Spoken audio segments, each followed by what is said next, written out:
Now, dance with me, you big gorilla. Okay, good talk.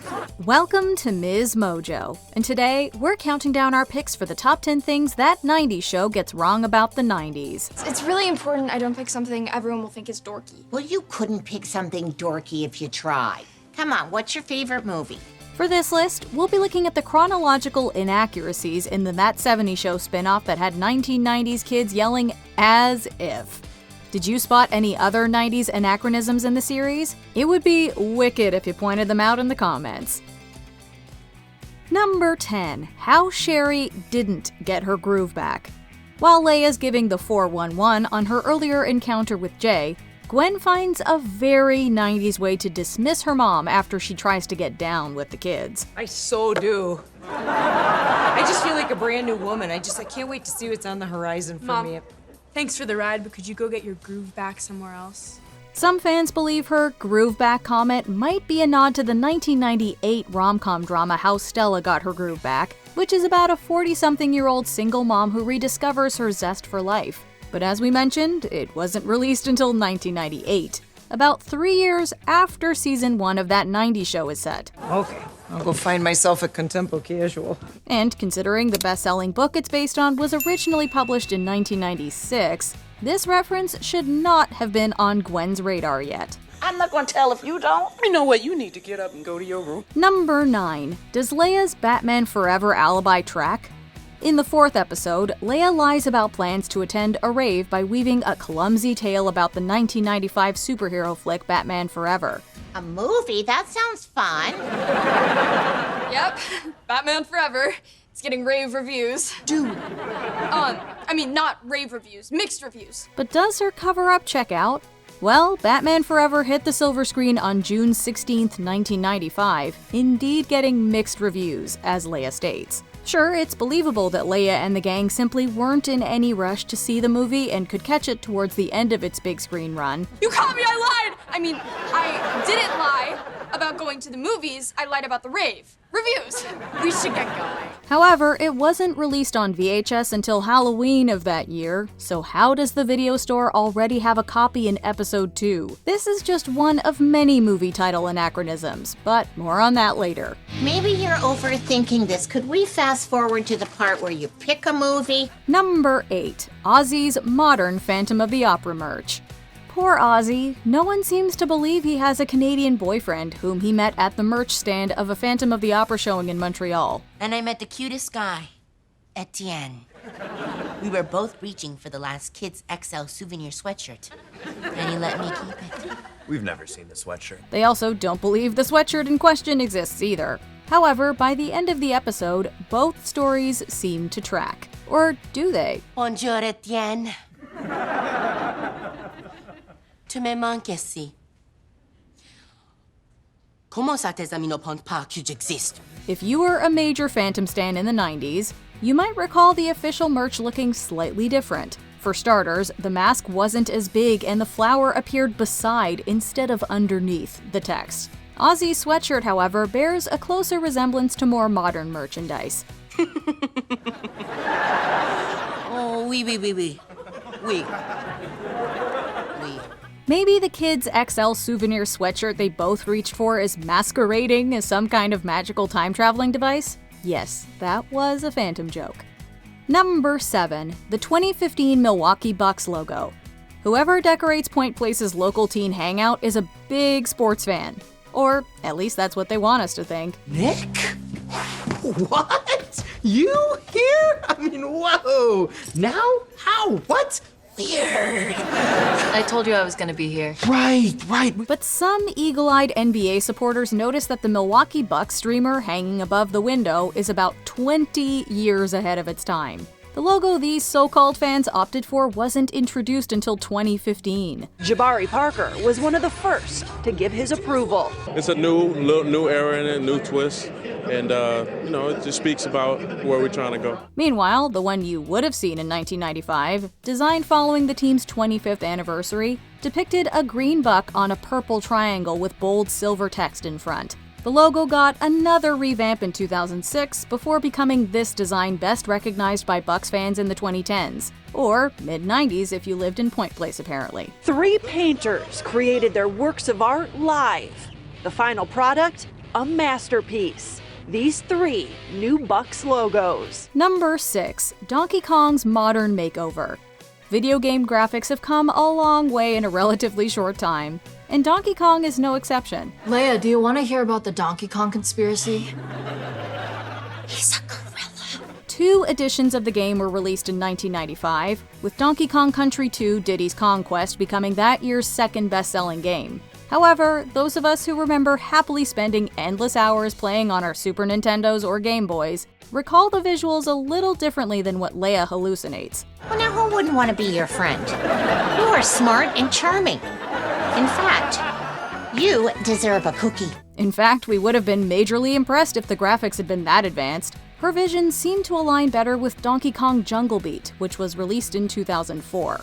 That Candyland stash must have been super strong to let Leia see into the future like that. If any of those kids give you guff, I will grab them by the back of their collar and toss them into next week. Number 5. Is Nate a psychic William Henderson fan? In the pilot episode, Nate wears a green jersey that pays homage to Green Bay Packers fullback and eventual Hall of Famer, William Henderson. Not gonna believe what happened. It's the best thing that ever happened to me. That's what you said when the McRib came back. I thought it was gone forever, Nick. Oh, you were scared? Oh, babe. Henderson joined the Packers in 1995 in their 3rd round of the NFL draft that year and remained with the team until 2006. In his early seasons, he was number 30 before switching to 33 later. So the show got that right. Bro. Oh my god, I turned down a senior for you. I'm sorry, babe, but you're both important to me. However, the NFL draft took place in April that year, and the actual season didn't begin until September. So since the series takes place over the summer, it's a tad early for Nate to commit to Henderson's standum, don't you think? Would a kiss make it better? Not unless you have a mouthful of beer. Do you? No, I don't. Number 4. 21st Century Snacks. In the pilot episode, Kitty excitedly tells Red that she's going to buy an array of snacks ending in Eatos for their newly populated basement. Well, let's just make the best of it. I am heading to the market. I am going to get Fritos, Tostitos, Doritos, all the Eatos. I am back, baby! But we'd like to know which store stocks versions of these snacks from the future. Perhaps Mama's Discount Liquors? She seems to sell bags of Doritos with the rebranded logo from 2013. You sure you want to be drinking in your condition, hon? Oh, it's for my husband. He got a keg for the baby shower. In the 90s, the company fully embraced its signature triangle, but the logo still looked quite different from what we see on the show. Does Mama also sell Pringles with their new 2021 design? Because somehow they found their way into Sherry's kitchen too. I don't know what's happening, but it seems weird. The 90s version has a more three-dimensional illusion. Also, the Pringles guy quite clearly had hair back then. Number 3. You ought to know that song hadn't been released yet. Alanis Morissette's discography might not explicitly be labeled as Riot Girl music. To remind you of the mess you left when you went away. But in 1995, she released the perfect jagged little song that spoke straight to the souls of rebellious teens like Gwen. In fact, when Leia first meets her, she's rocking out to the bangin' tune in her bedroom. It's a hilarious and entertaining way for the soon-to-be besties to meet. It's not fair to deny me of the cross I bear that you gave to me. I don't know. Just one problem? The song and its album Jagged Little Pill came out on July 6th, 1995. Nothing weird. I was just standing outside your window and watching you sing and wondering what it would be like to be you. I'll go now. But as the opening title cards tell us, this episode is set 3 days earlier on July 3rd. Let's say somehow she got an advance copy, but how did she learn the lyrics so fast? Teenagers, we guess. Number 2, the 2013 Lambeau Field Stadium. We're heading back to the hub for another sports inaccuracy. Hanging on the wall behind the group's chosen table is a bird's-eye view photo of Lambeau Field Stadium in Wisconsin, home to the Green Bay Packers since 1957. Well, what if it was a ride to legendary Lambeau Field where the Packers are playing the Bears and where you will be sitting next to me on the 50-yard line? Like any building, it has undergone various renovations throughout the years, with its latest notable refurbishment taking place between 2013 and 2015. Hardcore 90s-era Packers fans will also notice the stadium's signature corrugated perimeter is nowhere to be seen in the photo. And then you see a very historic, iconic stadium behind us. You don't really see that in many other places, which I can truly appreciate. That's because the Hub somehow located a picture from roughly 20 years in its future. Hey, just because something's surrounded by old stuff doesn't make it old. Oh, you weren't kidding. Before we continue, be sure to subscribe to our channel and ring the bell to get notified about our latest videos. You have the option to be notified for occasional videos or all of them. If you're on your phone, make sure you go into your settings and switch on notifications. Number 1. Video Haven's time-traveling stock. If you remember the days before streaming giants took over home entertainment, watching Leia browse the video rental store shelves was a heap of nostalgia. Could we fast forward to the part where you pick a movie?